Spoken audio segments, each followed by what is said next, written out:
Hello, good afternoon. Hindi na asawa ko. So, ito na nga po. This is Christine's Journey. Kita nyo, bagong haircut. Kasi po, ilang araw na nag-hair pull ako. Kaya, ito, ni-start na ng asawa ko. Pero mas nauna siya magpagupit.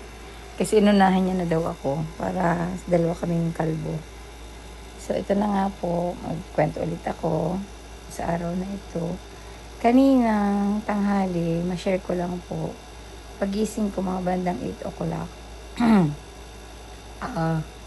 feeling ko ang lakas ko. So, pumunta ako sa labas. Dito, hindi naman labas. Pumunta ako sa salas. Kumuha ako ng watermelon sa ref.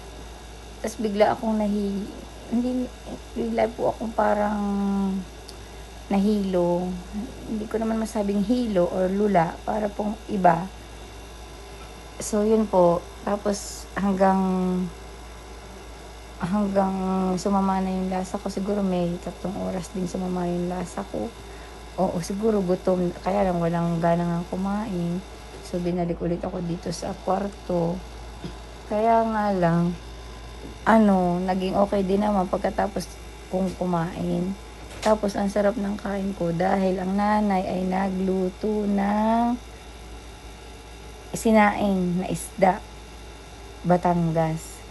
Na parang hindi mo gustong kumain, pero nung naamoy mo yung halimuyak ng niluto niya, parang bumalik yung dati na gana mo, na dapat hindi ako kakain ng maraming kanin. Ang nakakain ko lang dati, 1 kutsara, hindi ko pa maubos.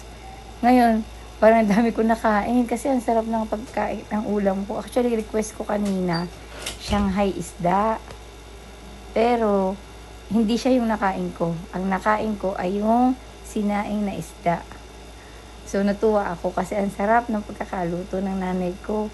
Hindi ko in-expect na yun yung magugustuhan kong ulamin. Tapos ang isa pa nito, yung mga, meron ditong kaganapan sa amin ngayon kasi birthday ng aming Daddy Flor, asawa noong kapatid ng nanay kong panganay. So, yun siya, isa sa mga tatay namin dito.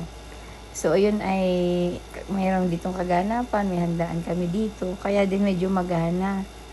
Tapos, yun nga, hindi ako pwede lumabas kasi nga, under chemo, sila yung nasa labas, nagluluto-luto sila doon. Ako, andito lang ako sa loob. Pero gusto ko nadidinig sila para hindi ako nai-stress.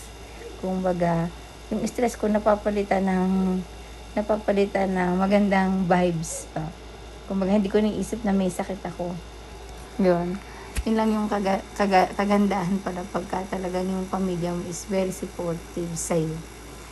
Hindi man sa lahat ng pagkakataon kasi nga may mga busy din, pero pinapakita nila na yung pagmamahal, talagang busog na busog ako sa pagmamahal nila para sa akin. Sobrang thankful ako na may pamilya ako. Salamat sa Panginoon. Praise the Lord.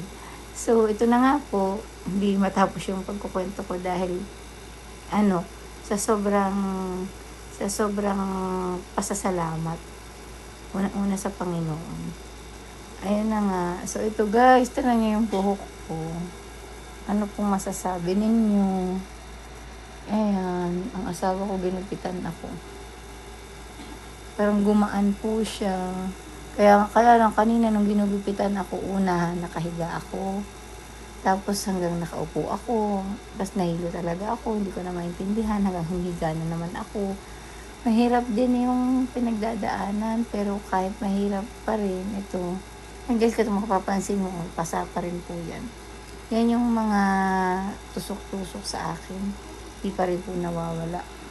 Mahirap. Tsaka ito nga pala guys, dialysis po ito. Pero ito po is lang siya. Temporary lang po. Kasi nga yung nasa bukol ko po is natatakpan siya. Kaya temporary po ito. I claim to the Lord na temporary siya. And then, yun din naman po ang sabi ng doktor. So, kaya kailangan talaga medyo ingat. Sabi din ng doktor, natuwa din ako na kasi sa sobrang namayat po talaga ako. From 79 kilos down to 50. Na dati gusto ko lang ma-achieve is 79 down to 68 or 50 kasi nga nagda-diet naman talaga din ako dati. Pero hindi ko in-expect na ganito. So, yun nga guys. Wala na akong choice na pagpayat kasi biglang nanghina sa pagkain. Kaya, hindi ko na po napipigilan. Pero sabi nga ng doktor ko pala guys, kainin ko na yung kung ano yung mga dapat kainin. Mga pwede kong kainin kasi para mas lumakas po ako dahil kailangan ko maging malakas lalo na sa chemo at yung hemoglobin ko po ang laging problema, laging mababa. So guys, ako po muna ay iidlip, magtutulog kung makakaidlip po ako. Salamat po, God bless.